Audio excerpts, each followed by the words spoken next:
since the surgery, cataract surgery is being routinely performed, it becomes a very routine thing, and we try to take things little easy and take things for granted, but suddenly we land in problems like this.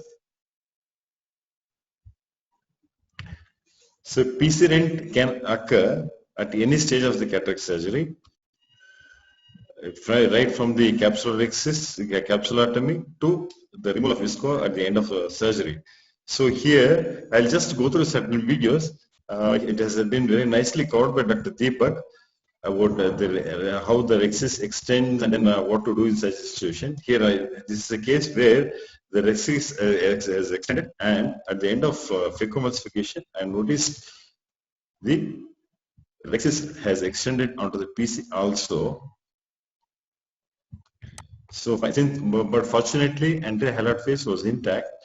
So all we did was just do the dry aspiration of the cortex under viscoelastic substance. Each time the visco is injected, the purpose of doing dry aspiration here is not to disturb the anterior halide face, which is intact. So once this is done,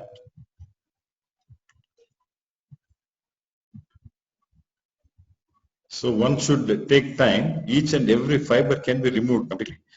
In case if it is a fluffy cortex, then probably dry aspiration is much better than your bimanual IA.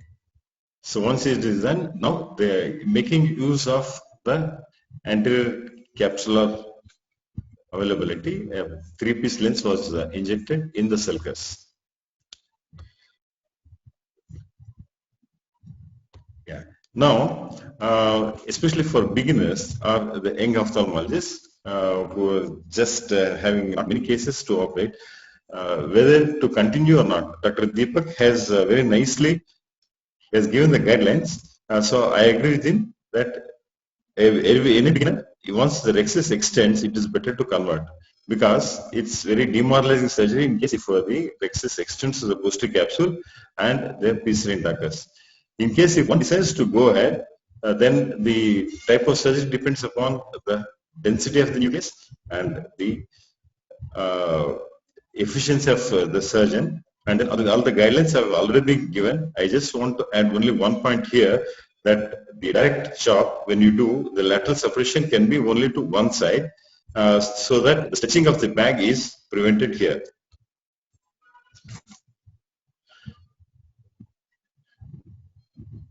And then in case if the nucleus is very dense, say for example brown cataract, then probably it is always better to convert to non-phaco techniques. So this is a routine case where there was no any occult PC rent suspected. Immediately after hydroid dissection, the nucleus stood up. It refused to go back into the bag. So try to push it back into the bag, and then suspected there's something amiss.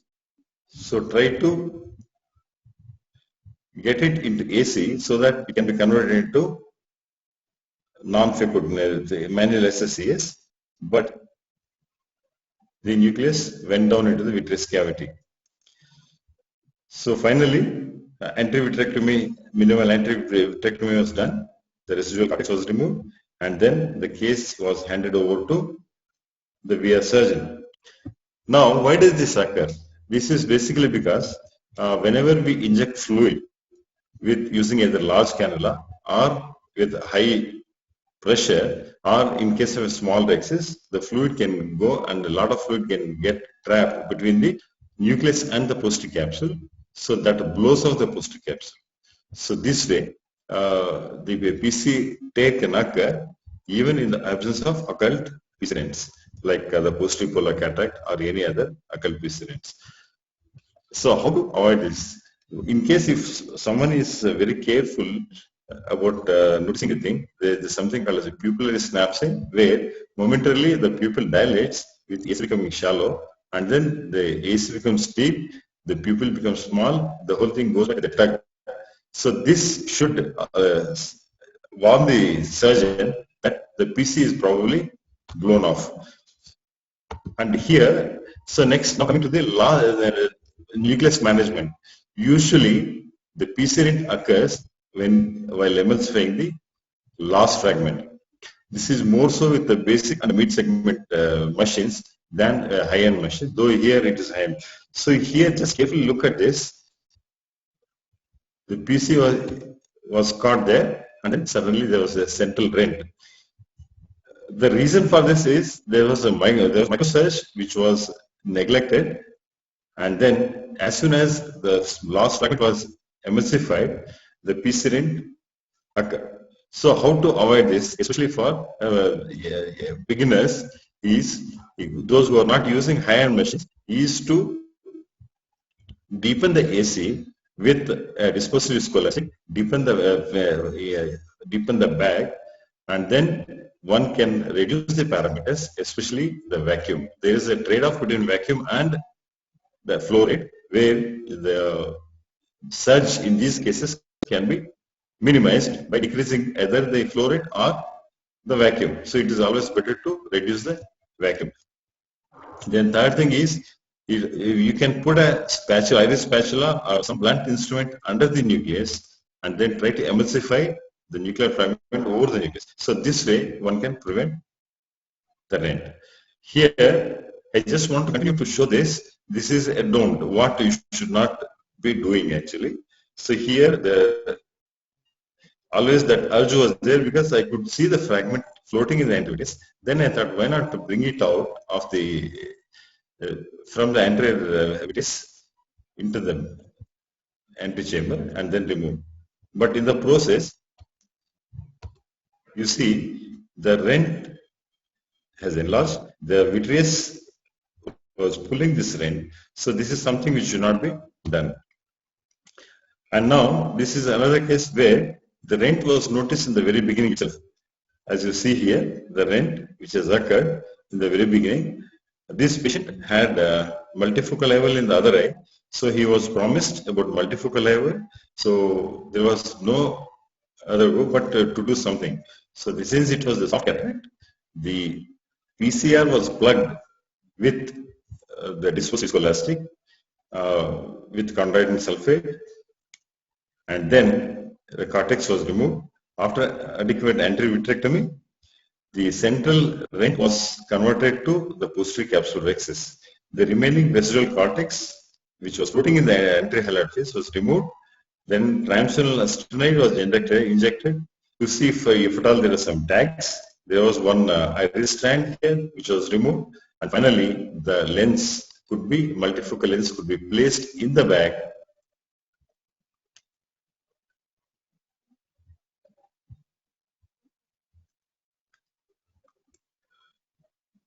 With good centration. Advantages with this particular lens is that it folds very easily and opens up slowly, so that you have enough time to put it. So this is the first day post-op picture, where the cornea is very clear, lens is centered, and then patient has no complaints. So now the take-home message from this video is that a soft cataract, one has to be careful to know the parameters that you are using. It should be properly used for a soft cataract. Don't use very high. So sometimes we just get carried away and try to use the same parameters for every case and then land in trouble like this. This is another case where the rent was noticed when the last fragment was there. So a few things I want to tell here. How are you going to identify the rent in such a situation? One thing, the first thing is the AC becomes a little deep with the vitreous in AC, and second thing is there is loss of fallibility. It will be difficult to rotate the nuclear fragments. So anybody who identifies these things, then probably should be careful. So here the PC rent was plugged with dispersive viscoelastic, and then the remaining fragments were removed. Since the rent was large, after adequate vitrectomy and a dry aspiration of the cortex. Why a dry aspiration? We could have done the bimanual IA also, but it's always easier to do dry aspiration and then see that the cortex doesn't drop into the vitreous cavity. So a 3-piece lens is implanted here. Why I'm stressing on 3-piece lens? Because the angulation, the optic is pushed posteriorly, so there is no iris chafing. It is a single-piece IOL should never be implanted in a case like this in the sulcus. And then the remaining visco is removed. It's better to use vitrector so that even if vitreous come, even if some vitreous stands up there, one can easily remove it. Here another case where the rent is here in the periphery. This particular video I have taken from Dr. Krishna Prasad. So since it was a soft nucleus was rotated into the antechamber. Since I was using he was using the high-end phaco machine, and now very good viscoelastic substances are available, and that phaco power was not to be used much. So it was brought into AC, and then both the endothelium was covered with dispersive viscoelastic as well as the PCRINT. Every now and then the dispersive viscoelastic was injected into the bag. Very easily the fragments are coming. In case if the nucleus is dense, maybe grade 3 or grade 4, probably it's better to either to convert or manage it in a different way, not to bring it out. I don't know whether others agree whether this can be done. See, now the phacoemulsification is going on in anterior chamber, but since we have protection of the endothelium and it's mainly the vacuum that is being used, so I think one can go ahead in a softer cataracts. So like this, the surgery was completed. This is a case done by our residents where he was planning to do a stop and chop. See here, the trenching is going on well, and the same parameters were used to continue. I don't know. So there was a rent here in this area. This is mainly because, as you know, the nucleus of the lens is like a disc. It tapers towards the ends, and if you don't keep that in mind and continue the same plane, then that picks up the posterior the capsule in the periphery. So here the lens has been placed in the sulcus again as the rent was lodged. Again, the rent occurred while managing the epinucleus. So here the cortex is being clear, the pull to get the epinucleus into the center, and then surgery is being completed. Now here one can do a visco dissection also, and then get the epinucleus into the center. Since it was a central rent, the posterior capsular access was done, and then a 3-piece lens was used, which was placed in the bag.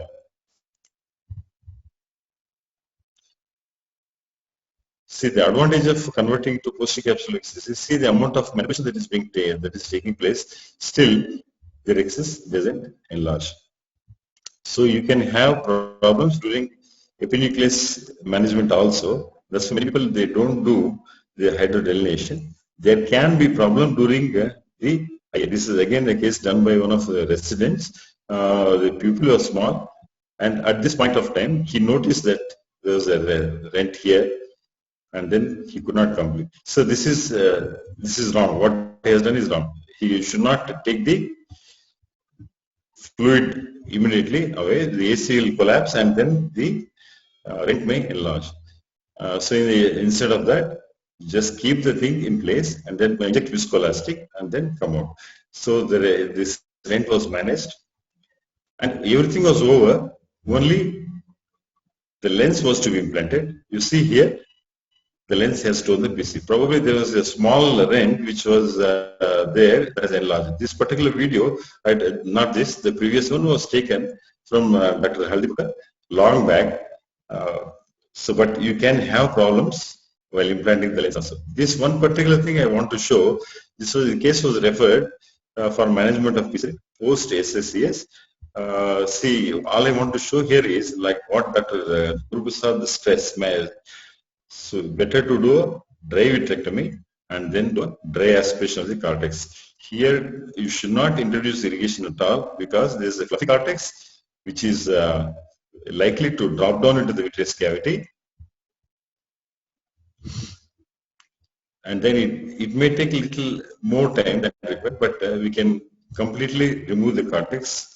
So here all the goals are achieved, wherein the goals are you should not enlarge the rent, you should not allow the nuclear fragments or the cortex to drop down into the vitreous cavity.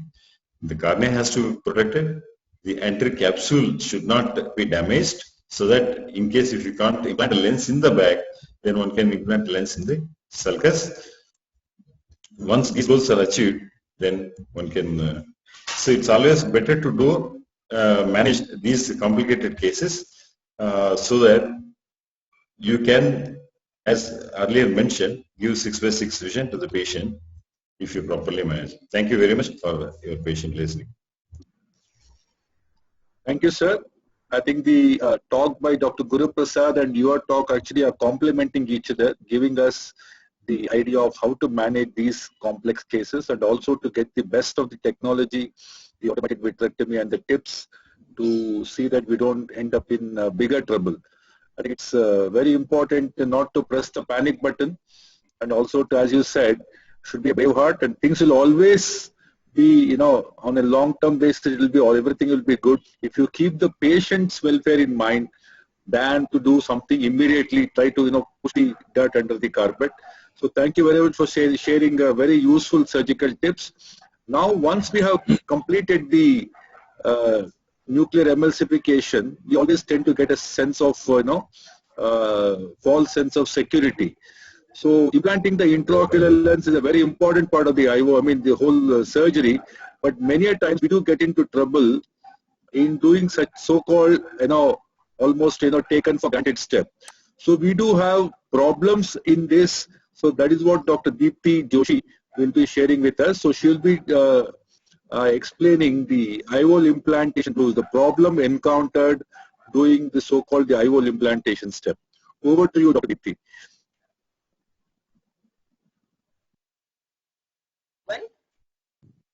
IOL implantation is actually an art. There are few basic things which we have to remember before we start implanting an IOL. When we are loading or implanting an IOL, it has to be in the Z pattern, not in the S pattern. If it is a single haptic over the optic, keep it in a fetal position. And if it is a 3-piece IOL, the trailing haptic has to be left slightly beyond the plunge, beyond the cartridge out, and make sure whatever IOL it is, that it is really mobile inside the cartridge and reaches the tip easily before you start implanting an IOL. Some days we may not be the best of the artist, and especially in the early days we tend to have lot of blues with our IOL implantation. Sharing some of my blues with you, the various shades of blues. The first one is when the IOL gets stuck at the wound. So this is one case where I have shown what should it be done. Here the IOL gets stuck at the wound. The first thing is we tend to panic. We want the IOL to either come out or go in. So what do? At least that's what in my early days I did this one case, which is I'm showing the mistakes what I have done. I tried to hold the lens with the IOL with the forceps and tried to pull it out. Well, I could damage the wound. The wound architecture is lost. I'm holding the optic and pulling it. I'm damaging all the optical properties of the IOL at the optic. So what could I have done better way? Well, the blues don't stop happening. I had once again the same thing, and I think I managed better. Please enlarge your incision slightly by 1 millimeter. And then don't touch the optic. That is the most important point when you have actually promised a 6/6 vision. You can either bring it in or push it out. Use the IA or the viscoelastic cannula. Try to push it with the using of haptic. Don't touch the optic. It depends whether which part of the IOL, whether majority of it is inside, try to push it in. Majority of it is outside, you can try to bring it out. The next, I told you, when we have a plant, loading is actually the most important part of an IUL implantation. When a number of cases are lined up in our OT list, the loading of IUL takes the least preference. So in this case, it is a single piece IUL. As I've told, the fetal position was mandatory. Well, that was not taken care of. And then I think here the loading has gone wrong at each and every step.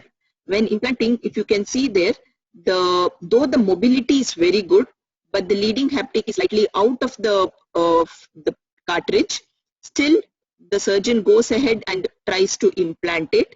If you can see, the trailing haptic is slightly getting stuck. It's actually stuck between the wall of the cartridge and the plunger. This is the time when the amputation of the trailing haptic happens, but I think sometimes luck does favor us, and this IUL got implanted easily. But considering this was a multifocal IUL, I think forget a multifocal IUL. In fact, if it is any IUL, ample amount of the time has to be given for the proper loading, especially now that we have a platter of IUL in front of us, and each and every IUL has got its own SOPs of loading. Give ample amount of the time to read the SOPs, to practice the SOPs and load the IUL properly. The next, well, I stressed it, always the IUL loading as well as the implantation has to happen in the Z pattern. Implanted in an S pattern, it is the reverse way of what it had to be implanted. So what was done? An IUL flip was done. It is a single piece IUL. An ample amount of the space was present in the eye, and the flip happened easily. But is it is this always so? Well, what damage could have happened? I could have damaged the endothelium, I could have damaged the bag, and if it was a 3-piece IUL, did the things would have happened the same way? Well, no. So what if it was a 3-piece IUL, or in those cases, this is a video which I have borrowed from YouTube. The IUL here is loaded in an S pattern. Ideal would be that you remove it and reload it, but if not, you can rotate the cartridge and make sure that the implantation is actually happening in a Z pattern, even though the loading has happened in an S pattern. So the implantation happens in a proper way. The Z and the S, if you take care of those two and the Z arc is maintained, I think the implantation, if loose, can be avoided. The next, as I already stressed, many times the trailing haptic gets stuck between the plunger and the cartridge. If that is the case, the amputation of the IUL happens. The amputed body is okay, but I think amputed IUL cannot be tolerated. So what do you do? In those situations, you basically have to explant the IUL and you have to re-implant a new IUL. Explanting of an IUL is needs a better expertise than implanting. The most of the time when you try to cut the IUL tends to flip. You need a proper Osher's IUL cutting forceps, which is very minute, fine, and it stabilizes when it is cutting the IUL. Or in case you don't have an Osher's, bring out one of the haptic of the IUL out, stabilize it, and then with the curved vanas, go deep inside. Use ample amount of the dispersive viscoelastic agent so that you don't damage the corneal endothelium. You need not cut it fully, you can just bring it out. I mean, even with cutting 3/4 of the IUL optic, or you can cut it fully and bring it out in 3 pieces, in 2 pieces. It's not always the IUL, the cartridge matters too. So this here we know there is 3 types of cartridges, the B, the C and the D. The B is the biggest with a 3 millimeter tip, C is a compact with a 2.4 millimeter, D is the minimum least amount with a 2.2 millimeter tip. So why do we need to know this? When we are implanting special lenses, like in case of my pediatric cataract, I have microphthalmic eye. I do order for special lenses like between +30 to +40. There are nanophthalmic eyes when we implant more than +30. We need to know what is the type of cartridge which we need to use. In case you end up using a wrong cartridge for a large IOL, it is something like your cephalopelvic disproportion. Baby is big, the pelvis is small. You need to do a C-section. You need to cut open to bring that IOL out. Well, in my case, it didn't work out well. The IOL has been damaged. We do spend a lot for the special IOLs. The company sometimes doesn't give a clear guidelines for the cartridge. We need to put our head into it. So using the right cartridge with the right IOL, especially when we use a special IOLs of either high minus or maybe plus lenses, high plus lenses. So take care of the cartridge. Using a better like B or C cartridge instead of the D cartridge would have done wonders, and the implantation would have been more better in these cases. So finally, what is the take-home message?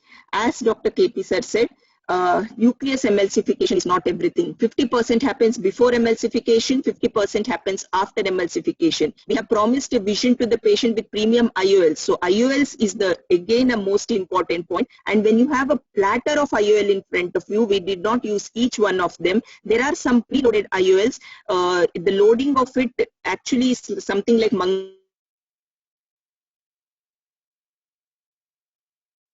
with any of the IOL, use the IOL which we are comfortable with.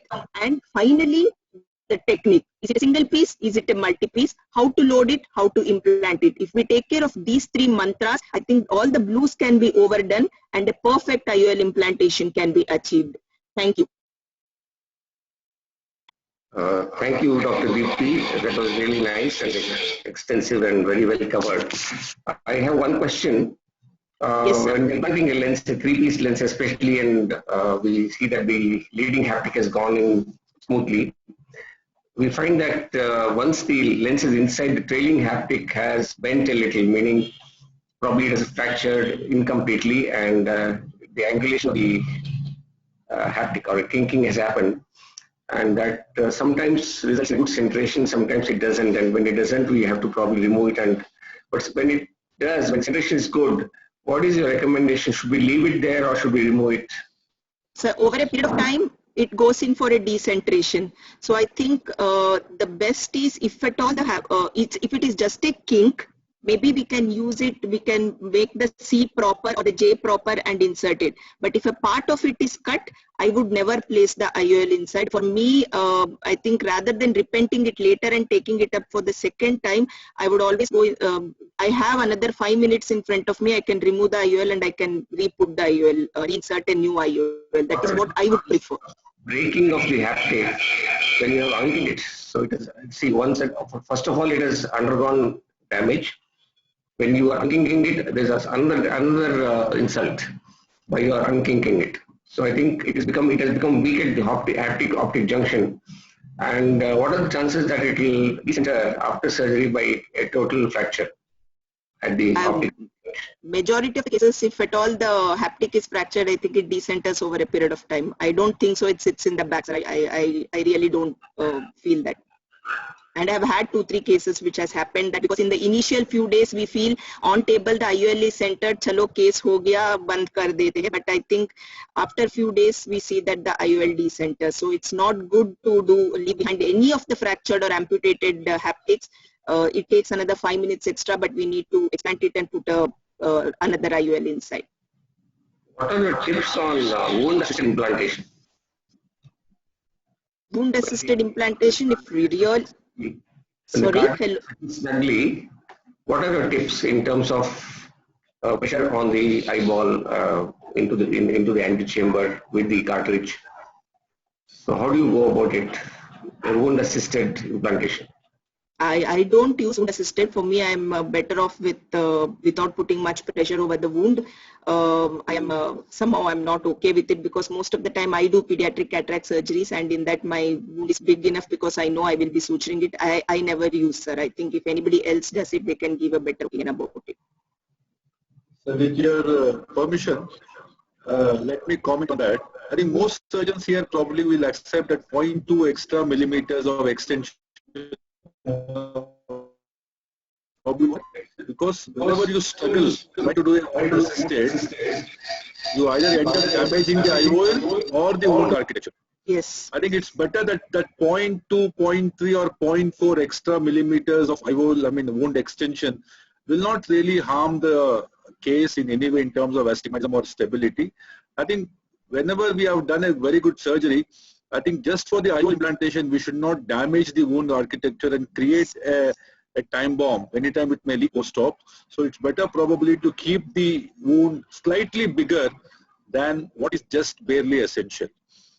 I think with this, thank you, Dr. Deepti, for sharing such nice gems on IOL implantation. And we have the last but not the least, it's a topic which probably interests both anterior segment surgeons and the posterior segment surgeons, because this is a borderline issue.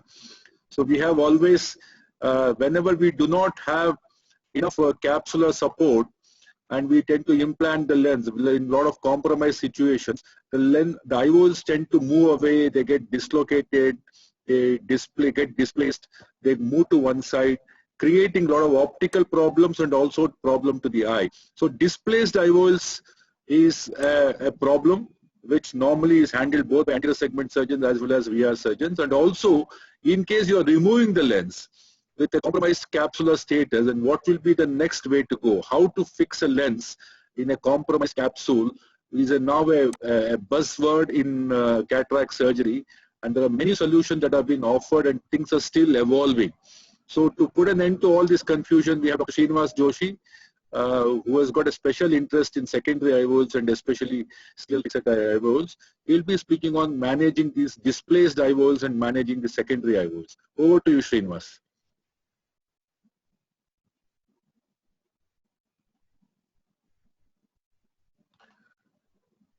Can you unmute yourself? Yeah, sorry. Good evening, everyone. So today is my last talk. I'll try to finish it up fast so that we can catch for dinner early. And I thank the moderators, Dr. Guru Prasad sir and KP sir, and also Team CIPLA. And I also thank the external speakers, Dr. Deepak, Dr. Naren, and Dr. Ritika for joining us. So let me quickly go into the managing of the secondary IOLs. And this is either whichever is best suited in your hands. First, I'll go with the sutured and then from sutureless. So this you can see we are just making two flaps here, and this is either if you are comfortable with 2-point fixation or 4-point fixation, whichever best fits in your hand. I think 4-point fixation has a little bit more stability as compared to the 2-point fixation, and the most important thing is to do a proper vitrectomy, and if there is any remnant of the bag, then we have to remove it. And of course, after doing a proper anterior vitrectomy, any remnant of the bag has to remove, otherwise that itself might cause a little bit of displacement. So now you can see we are taking the 26 gauge, docking it with a straight needle, and then again similar way pass the SF suture and try to dock it through the other side of the flap, and then we just tie it inside in the haptic, just pass a loop in the haptic and then try to pull it out, and then we try to fix it on the suture it at the flap. So there are certain disadvantages and advantages between 2-point and 4-point. In 4-point, you try to bury the knot outside on the flap, but whereas in the 2-point, you try to tie it inside. So that there are certain authors which argue that it might cause the irritation to the ciliary body and all those things. So here, just you can see, I'm just trying to close the conjunctival knot here. So coming to the next one is this slide I have taken from Dr. Guru Prasad sir. This is the little old video of doing the internal refixation. So if you have a good capsular support and you want to you can just bring it out into the AC and then try to place it in the sulcus. So that because this, as you all know, this sutured SF IOLs always has their own advantages and disadvantages of traumatizing the structures, ocular structures.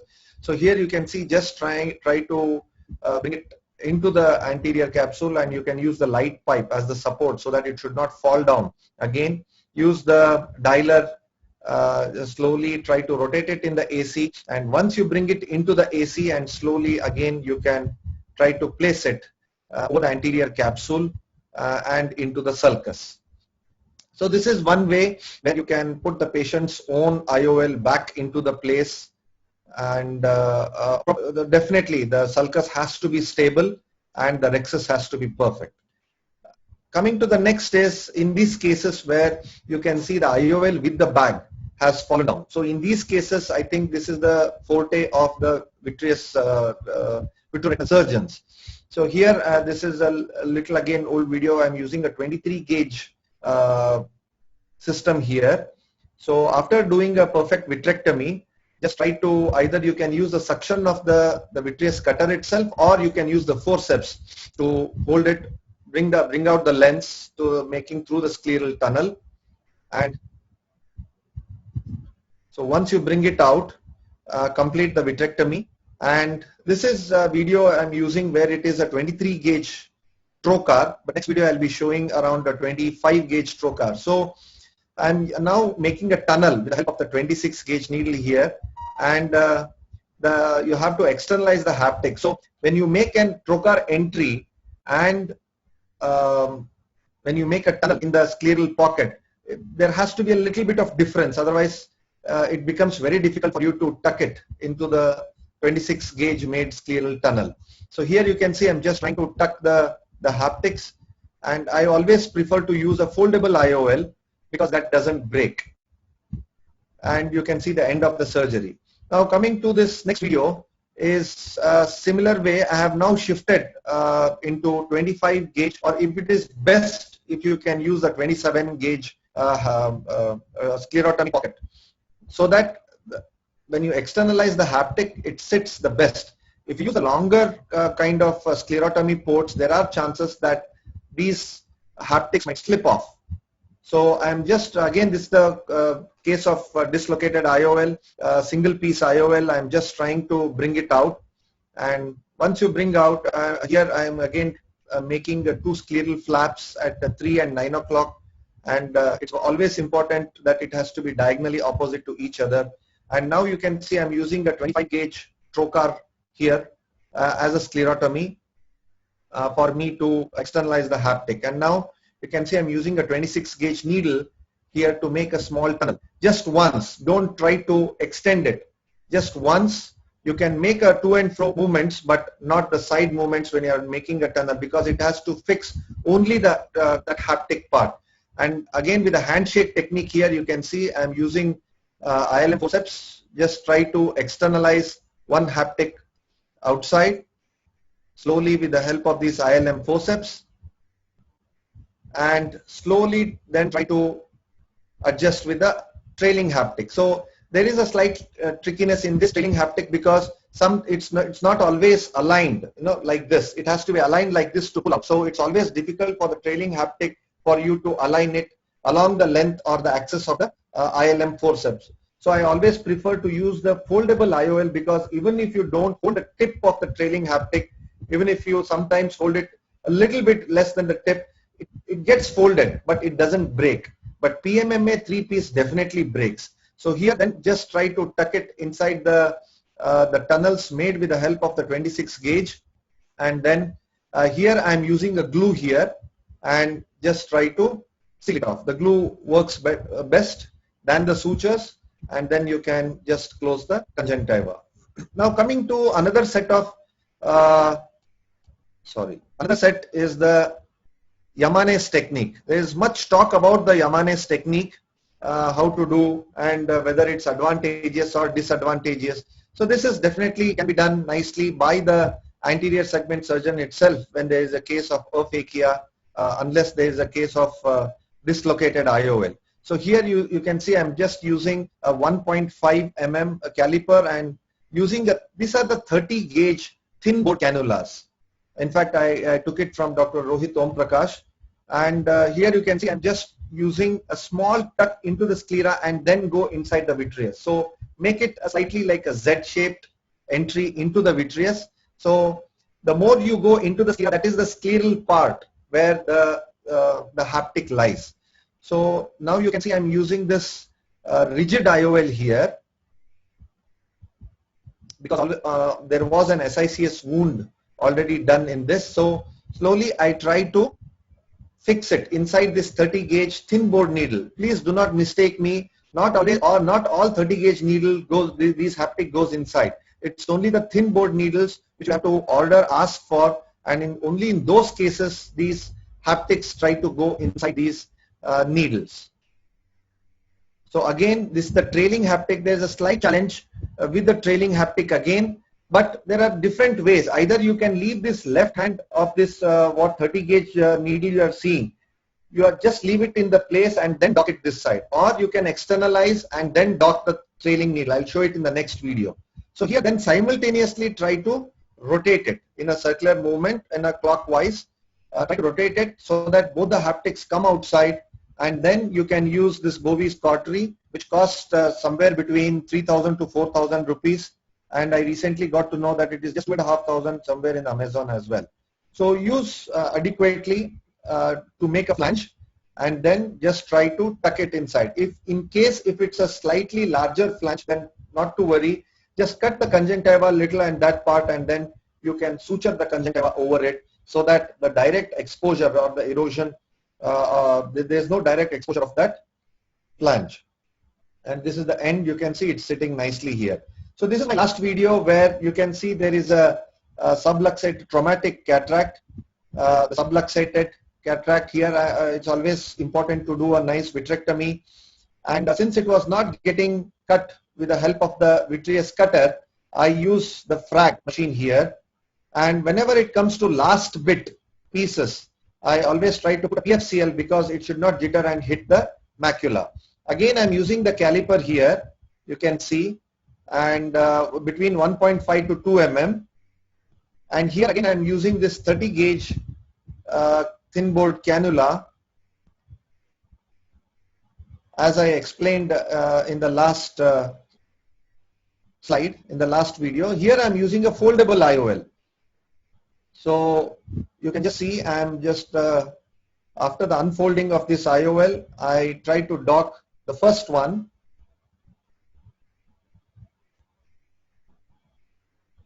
And now I'm trying to remove it outside. So after removing outside, you can just flange it so that it doesn't slip back, and then you can handle the trailing haptic. But the disadvantage with this technique is you have to push it back so that the trailing haptic gets aligned for you to dock it into the 30 gauge needle.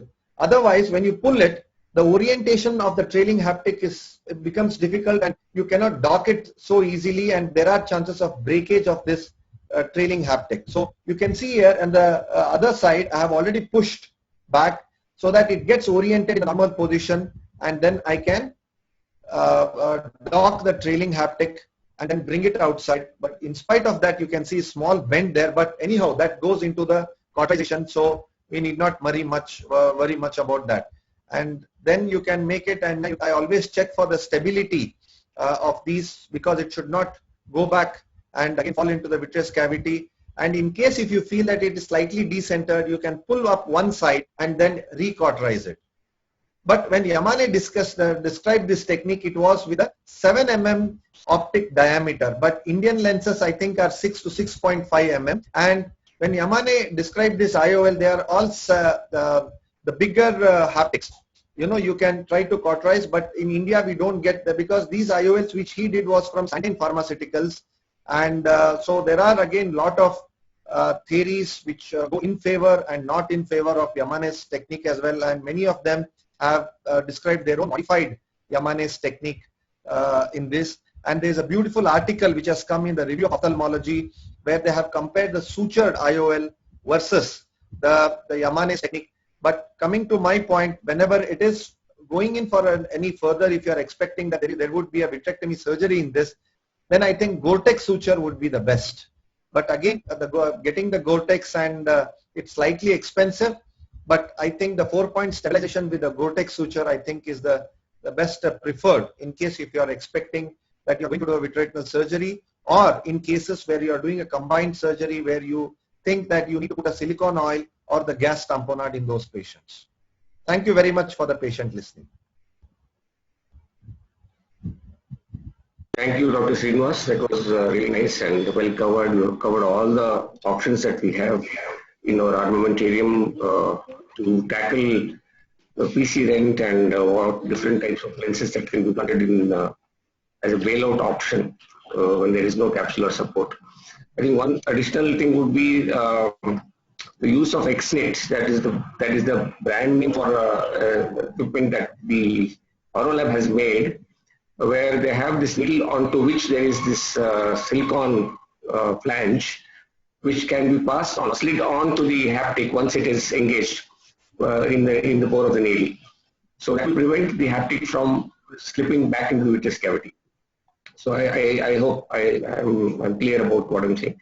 This silicone piece which is threaded on to the needle, and this can be slid on to the haptic once it is engaged in the bore of the needle. So that way it is possible not to have a dislocation during the surgery. I think that is a very innovative and simple way of keeping the lens in place until you have, you can control the lens until you have been able to put it in the track or suture it or cauterize it. So this is one thing which I have been doing and it works very well in my hands. Thank you, Dr. Srinivas. Any more questions? Any other point that the panel would like to add? Yes, Deepak. Srinivas, I just wanted to know what is this 30 gauge thin walled needle? Which company makes it, and is Gore-Tex available in India now? Where do you get it from? I asked the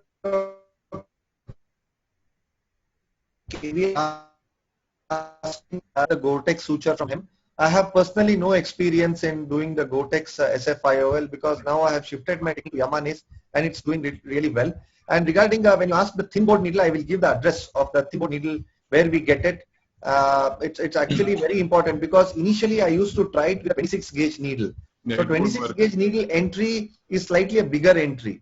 Again, you have to make a bigger flange for the 26 gauge needle. But with the 30 gauge needle, a simple small bulbous part of enlargement or the flange, if you make it with the cautery, it sits well. But Yamane describes that you have to tuck it slightly into the scleral part. That is what he describes. So you have to be very accurate when you are burning with the help of cautery. Earlier I used to do with the ballpoint cautery when we did not have this Bowie's cautery available. But again, ballpoint cautery has its own disadvantages because the flames and the carbon gets accumulated over the IOL. But best is to use this heat cautery. Thank you. Sir, if I can make a few comments, sir. Just one thing that in case of PCR, especially if you have a few sets of lenses in the anterior chamber, one small one more different technique is to implant the 3P in the sulcus first, and then you can have a nice tamponade and no other pieces. You are not scared that pieces will go into the posterior segment. So once you place the 3 piece in the sulcus, then you can continue with your normal phaco and scaffolding. Yeah.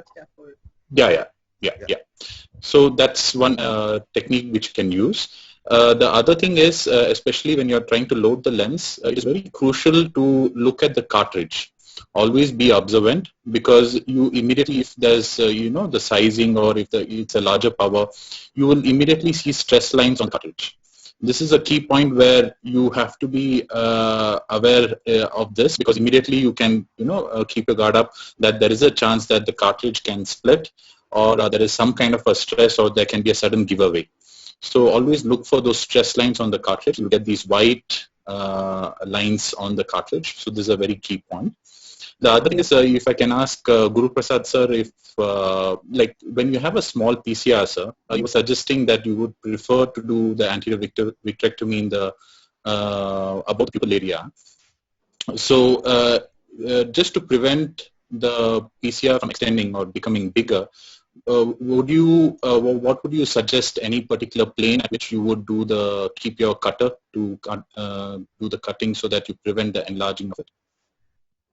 In the above the pupillary plane you were suggesting. I will keep away from the PC rent itself. I will keep whatever vitreous has prolapsed into the anterior chamber, I will get rid of it first. I will see that I don't use infusion in the beginning. That was what I was telling me and Dr. Satyamurthy both were telling about trivitrectomy, wherein without losing the anterior chamber, we try to remove as much vitreous as possible to get rid of the vitreous from the pupillary area, from the anterior chamber and from the pupillary plane. But then we should not go very close to the PC because that is where, because the tug of the cutter on the vitreous, there can be an enlargement, spontaneous enlargement of the PCR, and this is to be avoided. And definitely no infusion, because infusion is something that will go in, hydrate the vitreous and cause more and more vitreous prolapse, and you will not know the end point. So it's very important that you don't use infusion in the beginning, and even if you use later in the procedure of vitrectomy, you should use it at 6 o'clock as I was showing in the video, on the iris plane away from the central PCR. So these are the tips which I would like to give to the juniors when they're doing anti-vitrectomy. Can I add a few points, sir? Here? See, see the central rent, if it is a small rent, then always we can convert that into PPCR. The problem is the peripheral rents, where the vitreous keeps on coming unless you take the vitrector down through the rent and then do anti-vitrectomy. This is one thing. Second thing is the dry vitrectomy has to be done as long as the vitreous strands are through any of these openings.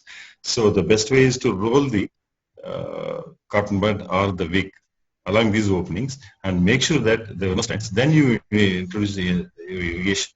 Otherwise, as sir said, the vitreous keeps on coming out through the ports. Then about your this thing, that scaffolding technique. Of course, I have no personal experience in that.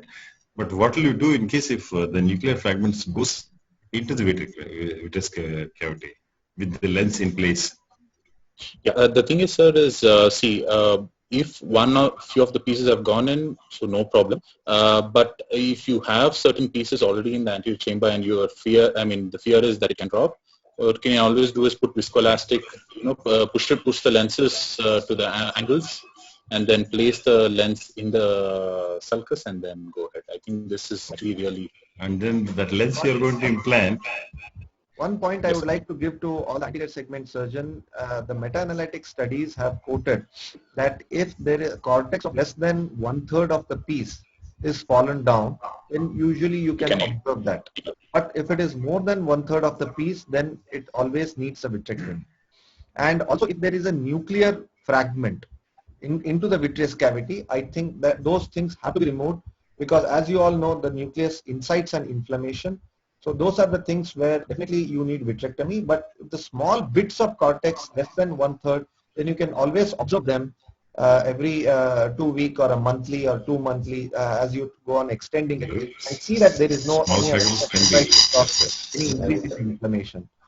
I think that is one part. But I'm always scared about this scaffolding is because when you scaffold it and try to do the rest part, the one thing is we will not know how big is the rent. Of course, if you can visualize the width and the breadth of the rent, then it's good enough to use the IOL as scaffold because you know that you can fix it back into the bag. But if you do not know the extent of the rent, then using IOL as a scaffold is always tricky because you end up placing it in the sulcus. So when I'm saying the scaffolding, I'm not referring to putting in the bag. I'm referring to putting in the sulcus. So once you place in the sulcus, we're not at all afraid about the PCR or anything else. We're just simply placing it in the sulcus plane, and then you can just simply go ahead with the rest. I agree with that. Yes. I think one comment is, I think the scaffolding was the buzzword in the past. I think with the present day viscoelastics, where we can really seal the PC rent and we can still do a comfortably phaco over it, I think scaffolding probably can be, kept aside and we can probably rely on our viscoelastics. I think lastly, before we close this webinar, I have a question to both our vitreoretinal surgeons on the panel. You must have seen, we anterior segment surgeons, cataract surgeons, create a PCR, manage to do it, put an IOL somehow and finish the case. But many a times, post-operatively or at a later date, IOLs move, shift down or move sidewards. I think I want from both of you, what is your, parting remark for the anterior segment? Where is the Lakshman Rekha? What are the don'ts that you advise to the cataract surgeons about complex situations or compromised situations? Shall I speak first? Yeah, go ahead. So, what I was mentioning in my talk also, I will repeat. It's very important to clear all the vitreous from the anterior chamber because that is what leads to not only shifting of the lens, dislocation of the lens, but also the post-segment complications like a cystoid macular edema or retinal detachment or an industrial mites for that matter, or as chronic uveitis vitritis resulting in interned into cystoid macular edema and chronic previously irreversible vision loss. So I think it's important to get rid of all the vitreous and do that triamcinolone test to see that there is no strand communicating between the site of vitreous prolapse towards the wound, to any of the three wounds. I'm referring to the two side ports and the main wound. So this is one important thing. The second question was, Lakshman Rekha. I think As I said, the triamcinolone zone has to be only a test, has to be used only as a test to see that there is no residual vitreous, and not in the beginning of the surgery where you end up doing a lot of vitreous. Do it in the beginning of the surgery, you stay a lot of vitreous, it sinks into the vitreous, into the anterior vitreous, into the mid vitreous as well. Sometimes you end up doing so much vitrectomy that you don't know where it is going to end, or you know the end point. So it's only to be used as a test to know whether there are strands. So I think, and if something is going behind, if there is a cortex particle fragment, or if there's a nuclear fragment going behind, I don't think you should chase it. It's very important not to chase a nuclear fragment that is going away from you. People talk about sticking needles from the pars plana and trying to support it. Or even MDR blade from from the superior pars plana and injecting viscoelastic into the vitreous cavity in order to float it, or levitation procedure they call it. I think all these will result in sometimes failure of retrievals, failure of levitation, or even if it does, it will cause turbulence in the vitreous cavity, uncontrolled turbulence in the vitreous cavity, resulting in complications at the vitreous base, and sturmacular edema is going to ensue, if not retinal detachment. So I think it's important to let go. If it is going into the vitreous cavity, allow it to drop, doesn't matter. The vitreoretinal surgeon will handle it, and without any trauma, it is possible to handle. And believe me, many patients, most patients will recover 6/6 vision if it is properly handled. The least done, the better. I would say if you try to dabble too much, if you try to overdo, that will result in not only corneal complications but also retinal complications. So least done, the better is one mantra I would say for the success of a 2020 outcome. Yeah. Srinivas. Yes, sir. So I think most of the points Guru Prasad sir has already covered. But one thing I would like to say is, as Guru Prasad sir has mentioned in his talk, that if the rent is more than 6 mm, then I would better suggest the anterior segment surgeons not to put the lens, is when you have a nuclear drop or any drop and the rent size is larger, because the debate goes on. Some people say that I'm good enough, of course the whole chunk has gone inside, I will place the nucleus and I'll place the lens IOL and then I will transfer it to the vitreoretinal surgeons. But some people say I can place it nicely into the sulcus and then the rest of the chunk can be managed by the vitreoretinal surgeons.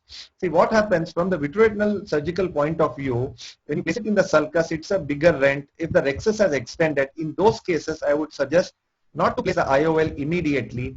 Please wait for some time until the capsular phimosis develops. So once you do a vitrectomy, once the capsular phimosis develops, then you can always do a secondary IOL implantation. But the problem arises when there is a solo practice setup and you have to refer it to the vitreoretinal surgeon. In those cases, many of our colleagues call me up and say, can I place the lens and then refer it back to you? If you feel that, okay, the bag is good enough to support the IOL, it's a small rent, but still the piece has gone inside, you can place it, no problem. But I would rather suggest from the vitreoretinal point of view, not to insert the IOL, send it to your vitreoretinal surgeon colleagues, your friends. They will take away the nuclear part and then place the IOL nicely. The another most important thing is about the finances.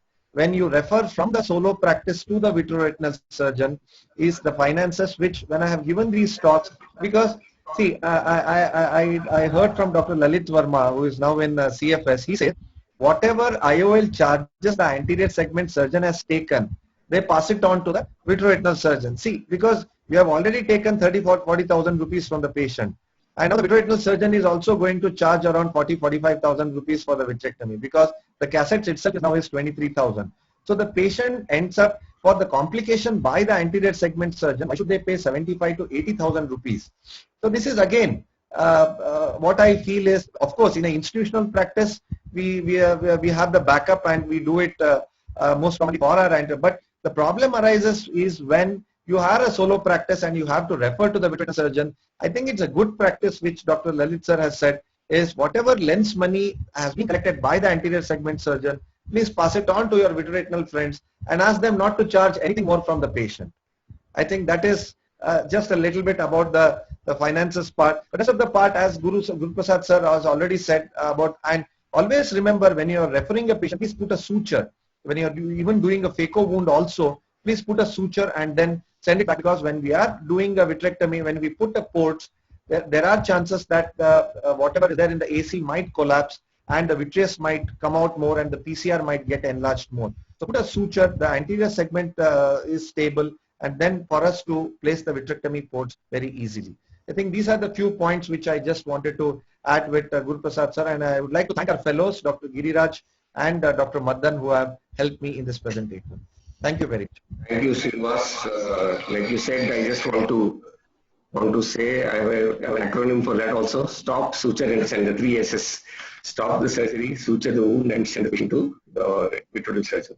So with this, we come to the end of today's webinar. It was very informative, and we had a good faculty with Dr. Deepak Nehru, with his excellent videos, really outstanding. Deepak, congratulations on those videos. They're really so nice as always. Thank you for that contribution. And Dr. Ritika, if you had been physically present, I would have said she came all the way from Delhi, but thanks to technology, you've been able to speak from Delhi from 2,000 kilometers away. Thank you very much for that very informative talk on subluxated lenses. And Dr. Narin, probably the youngest here, and he has done a very good job. Considering the age, I think he has a vast experience already. With him, we are behind him, and he has done a good job in giving his pulse on managing how to get a pristine cornea. And to all of us family, Dr. Satyamurthy, Dr. Abhishek, and Dr. Srinivas, and most importantly, Dr. KP, who is the mastermind of this webinar, and of course, Dr. Deepthi. Our partner in crime, sir, conducting this webinar. On the screen here, out of sight, out of mind, sorry. Thank you for those pearls on IOLs. So with this, we hope to meet again very soon, and definitely in our coming webinars we will have you. Thank you once again. Good night. Thank you. Thank you, sir. Thank you. Thank you, sir. Thank you. Thank you. Thank you.